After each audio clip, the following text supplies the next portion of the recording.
I have a great time with my life, and I want to share it. I love living. I think that's infectious. It's something that you can't fake. Greatness is not this wonderful, esoteric, elusive, God-like feature that only the special among us will ever taste. You know, it's something that truly exists in all of us. It's very simple. This is what I believe, and I'm willing to die for it. Yeah. Period. It's that simple. I know who I am, and I know what I believe. I know who I am, I know what I believe. That's all I need to know. And that's all I need to know. So from there, you do what you need to do. Yeah. You know, and I think what happens is we make the situation more complex than it has to be. Because we're looking for complexity. There's got to be something complex to understand. It can't be that easy. No. We didn't grow up with the sense that where we were was where we were going to be. You know, we grew up with the sense that where we were almost didn't matter because we were becoming right. Something greater. The separation of talent and skill is one of the greatest misunderstood concepts for people who are trying to excel, who have dreams, that want to do things. Talent you have naturally. Skill is only developed by hours and hours and hours of beating on your craft. I've never really viewed myself as particularly talented. Where I excel is ridiculous, sickening work ethic. You know, while the other guy's sleeping, I'm working. While the other guy's eating, I'm working. There's no easy way around it. No matter how talented you are, your talent is going to fail you if you're not skilled. Mm-hmm. You know, if you don't study, if you don't work really hard and dedicate yourself to being better every single day, mm-hmm. you'll never be able to communicate with people, with your artistry, the way that you want. So the only thing that I see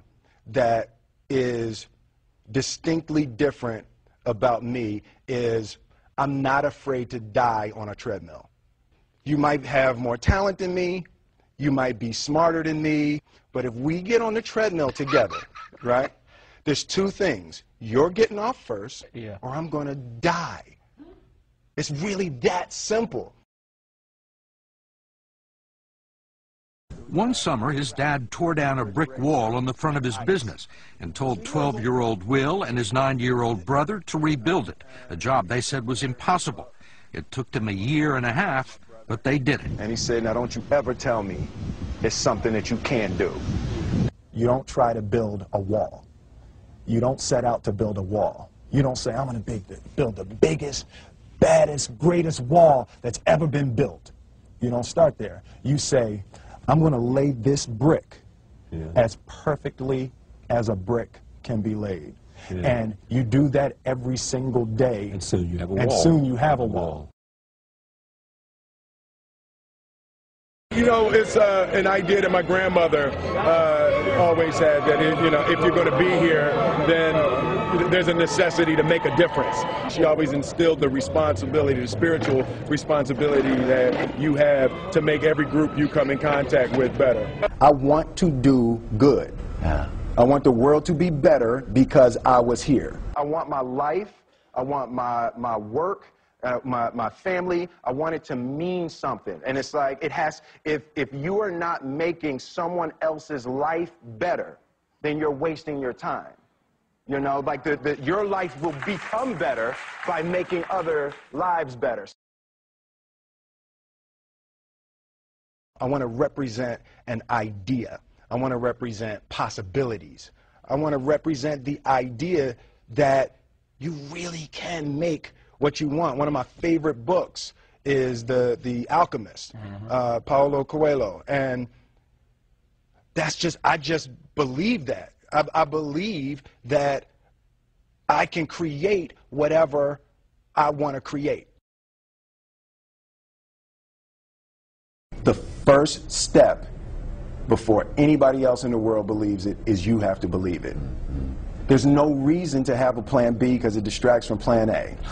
I think that there's a certain delusional quality that all successful people have to have. You have to believe that something different than what has happened for the last 50 million years of history. You have to believe that something different can happen. Confucius said, he who says he can and he who says he can't are both usually right. Being realistic is the most commonly traveled road to mediocrity. Why would you be realistic? What's the point of being realistic? Just put up a barrier.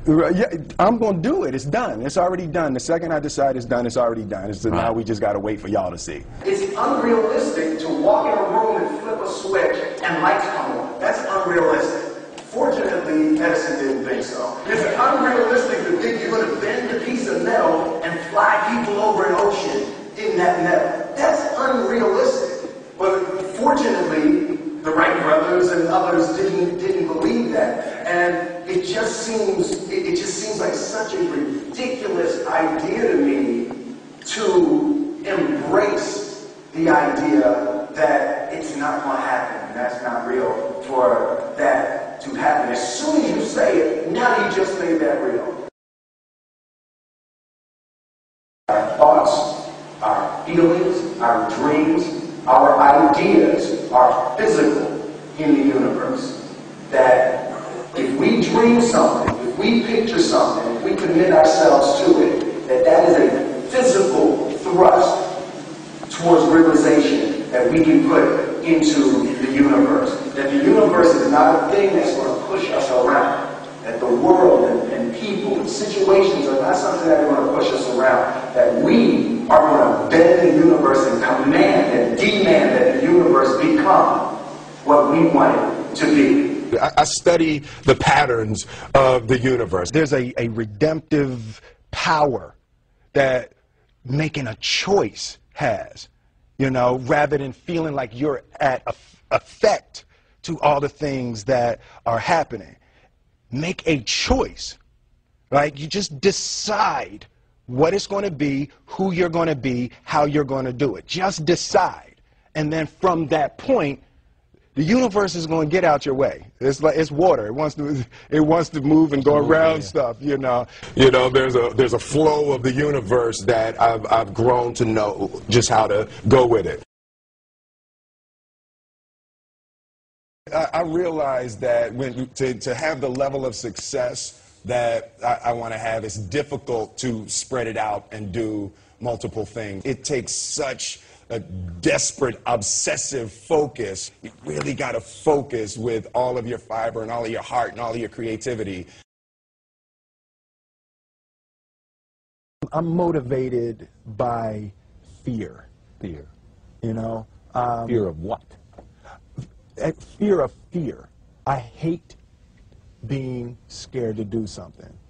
And I think what developed in my early days was the attitude that I started attacking things that I was scared of. It was Franklin Roosevelt said the only fear you have to fear is fear itself. Absolutely. Remember that? Absolutely. Yeah. You can't be scared to die for the truth. The truth is the only thing that's ever going to be constant. Don't ever let somebody tell you you can't do something. Not even me. All right? You got a dream, you got to protect it. People can't do something themselves. They want to tell you you can't do it.